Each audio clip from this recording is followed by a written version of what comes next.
வணக்கம் நண்பர்களே. இன்றைக்கி நான் உடுமலைப்பேட்டைக்கு வந்தேன். எனக்கு உடுமலைப்பேட்டையில் ஒரு பேப்பர் மில்லில் மிக சிறந்த நண்பர் ஒருத்தர் இருக்கார். அவர் நாங்கள் ரெண்டு பேரும் சந்திக்கும் போது பிஸ்னஸை கடந்து வாழ்வியல், அதுக்கப்புறம் உடல் ஆரோக்கியம், இந்த மாதிரி விஷயங்களை, மன திருப்தி, இந்த மாதிரி விஷயங்களை நாங்கள் பேசுவதுண்டு, பகிர்ந்து கொள்வதுண்டு. அந்த நண்பருக்கு ஏகப்பட்ட ப்ரெஷர், அந்த வேலையில் ஏகப்பட்ட ப்ரெஷர். இப்போ ஒன்றும் இல்லை, நீங்கள் ஒரு பேப்பர் மேனுஃபேக்சரிங்கில் பார்த்தீங்கன்னா டிஷ்யூ பேப்பருக்கு ஒரு திக்னஸ் இருக்கணும். அதேமாதிரி இந்த கேலண்டர் பேப்பர் வருதில்ல, அதுக்கு ஒரு திக்னஸ் இருக்கணும். அதுக்கப்புறம் நம்ம எழுதுகிற பேப்பருக்கெல்லாம் ஒரு திக்னஸ் வரணும்.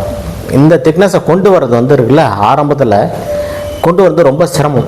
அதை என்னோட நண்பர் செஞ்சுட்டு இருந்தார். இந்த ஆரம்ப காலத்தில் ஒரு கிட்டத்தட்ட ஒரு முக்கால் மணி நேரம் எல்லாருமே பார்த்தீங்கன்னா பரபரப்பாக இருப்பாங்க. மெஷின் மேலே ஏறிட்டு ஓடிட்டு, ஏன்னா அந்த திக்னஸ் கொண்டு அந்த செட்டை அந்த ரோலிங்கில் கொண்டு வர்றதுக்குள்ளே அவ்வளோ சிரமப்பட வேண்டியிருக்கும். இதெல்லாம் முடித்த பிறகு ரெண்டு பேரும் உட்காந்து பேசணும். கேட்டார், பிளான்ட்டை பார்த்தீங்களான்னு கேட்டார். பார்த்தேன் அப்படின்னு சொல்லிட்டு அதில் அந்த விஷயங்களை அவர்கிட்ட ஷேர் பண்ணிக்கிட்டு, அதன் பிறகு உடல் ஆரோக்கியம் பற்றி திரும்பிச்சு. அவர் சில விஷயம், என்ன சார் நீங்கள் பண்ணுறீங்க அப்படின்னு கேட்டார் என்கிட்ட. உடல் ஆரோக்கியத்துக்கு என்ன பண்ணுறீங்க அப்படின்னு கேட்டார். நான் சொன்னேன், ஒரு 20 நிமிஷம் நான் வாக்கிங் போவேன் சார், ஒரு பிரிஸ்க் வாக்கிங் போவேன்.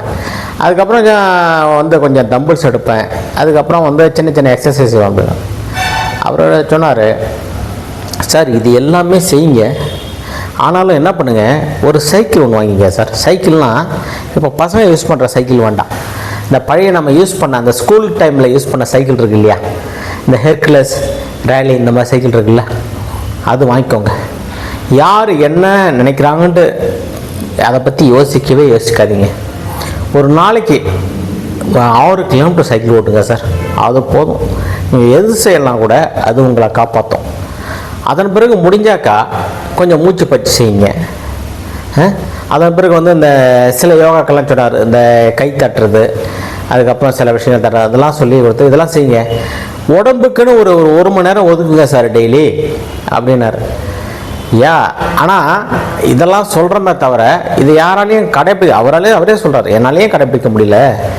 அதெல்லாம் என்ன பண்ணுறேன், அவர் ஒரு பவுடர் ஒன்று எடுத்து கொடுத்தாரு. அந்த வெந்தயத்தை வறுத்து அதை பொடியாக்கி வச்சுக்கிறாங்க, ஆஃபீஸ்லேயே வச்சுருக்காரு. அதை என்ன பண்ணுறாரு, டெய்லி ஒரு அரை ஸ்பூன் போட்டுக்கிறார், சாப்பிட்ட பிறகு போட்டுக்கிறார் அதை. ஸோ இந்த மாதிரி விஷயங்களை என்ன தான் ஒர்க் ப்ரெஷர் இருந்தாலும், என்ன தான் குடும்ப பிரச்சனைகள் இருந்தாலும், அவங்க சிலர் அந்த மன ஆரோக்கியத்துக்கும் உடல் முக்கியத்துவம் கொடுக்குறாங்க இல்லையா. இது போன்ற நண்பர்கள்ட்ட நம்ம சந்திக்கிறது, மாதம் ஒரு முறை சந்தித்து பேசும்போது நாம் எங்கெல்லாம் நம்ம அந்த மைனஸ்லாம் நம்ம நிவர்த்தி பண்ணிக்க முடியும், நம்மளோட தவறுகளை நிவர்த்தி பண்ணிக்க முடியும். உடல்ன்றது கிட்டத்தட்ட ஒரு கோயில் மாதிரி, சுவர் இல்லாமல் சித்திரம் வரைய முடியாது. அதனால் நீங்கள் என்ன பண்ணணும், ஒரு 40-45 வயசுக்கு மேலேயே நம்ம உடலில் பேண வேண்டும். அங்கே தான் நம்ம நிறைய தவறு பண்ணுறோம். இல்லை எனக்கு அதெல்லாம் வராது, எனக்கு அந்த சுகர் வராது, பிபி வராது, நான் கரெக்டாக இருக்கேன் அப்படின்னு நம்ம நினச்சிட்ருக்கோம். அப்படி இல்லை, நம்ம 40, 30, 35 வயதுகளில் இருக்கிற ஒரு ஆக்டிவிட்டி வேறு. அதன் பிறகு 40 வயதுக்கு மேலே இருக்கிற நம்மளோட ஆக்டிவிட்டி குறையும். ஏன்னா நம்ம ஒரு நல்ல பொசிஷனுக்கு போவோம். ஒரு டெக்னீஷியனாக இருக்கிற நம்ம அதுக்கப்புறம் ஒரு மேனேஜர் பொசிஷனுக்கு போவோம் இல்லையா, ஒரு சூப்பர்வைசராக போவோம். அப்போ நம்ம என்ன பண்ணுவோம், நம்மளோட அந்த ஆக்டிவிட்டிஸ் குறைய ஆரம்பிச்சிடும். பொறுப்புகள் அதிகமாக அந்த உடல் உழைப்பு குறைய ஆரம்பிச்சிடும். ஸோ அந்த உடல் உழைப்பை நம்ம பேலன்ஸ் பண்ணிகிட்டே இருக்கணும். அப்போ வயதுக்கும் உடல் உழைப்புக்கும் சம்மந்தமே கிடையாது, அதை பேலன்ஸ் பண்ணிகிட்டே இருப்போம். அதேமாதிரி உணவுகளில் இந்த கார்ப்ஸு, அது மாதிரி கிழங்குகள், இந்த மாதிரி வகைகள்லாம் எங்கே குறைக்கணும் அப்படின்றது நீங்கள் ஒரு சித்த மருத்துவரை நீங்கள் பார்த்தீங்கன்னா நிறைய சொல்லுவார். இந்த உடல் சார்ந்த விஷயங்களுக்கு நம்ம மிகப்பெரிய கவனம் கொடுக்கணுங்க. அவர் அதான் சொன்னார், நீங்கள் ஒன்றும் பண்ண வேண்டாங்க, சைக்கிள் ஒன்று வாங்கி வச்சுக்கோங்க. ஏன்னா ஒரு 9,000-9,500 ரூபாய் வரும் சைக்கிள், வச்சுக்கிட்டு டெய்லி ஓட்டுங்க, ஒரு 6 கிலோமீட்டர் ஓட்டிட்டு வாங்க. நீங்கள் அதுக்கப்புறம் நீங்கள் எந்த எக்ஸசைஸ் செய்யாட்டும் பரவாயில்ல, அதுக்கப்புறம் ஒரு அரை மணி நேரம் உட்காந்து சின்ன சின்ன எக்ஸசைஸ்லாம் செய்யுங்க, அது போதும். அதை விட இன்னொரு விஷயம் அவர் சொன்னார், மனசு ரொம்ப முக்கியம் சார்.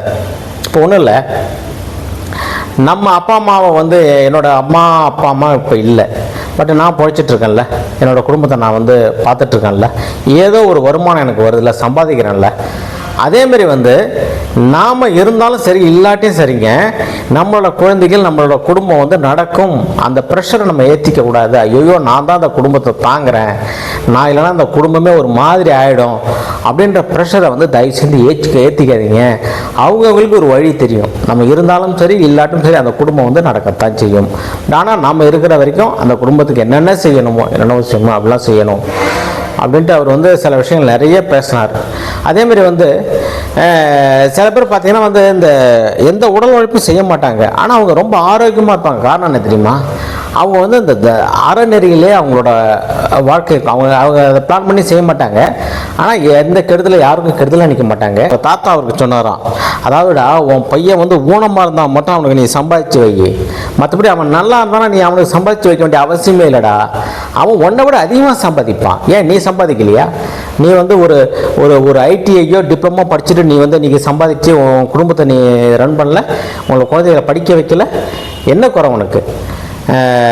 ஆடம்பர வாழ்க்கை தானே இல்லை, பட் அத்தியாவசிய வாழ்க்கை உனக்கு கிடைச்சிருக்குல்ல, அதோட உன் பையன் அதோட இன்னும் மேலும் போவான்டா. அப்புறம் ஏன் நீ அவனுக்கு சம்பாதித்து வைக்கணும்னு நீ ஏன் நினைக்கிற?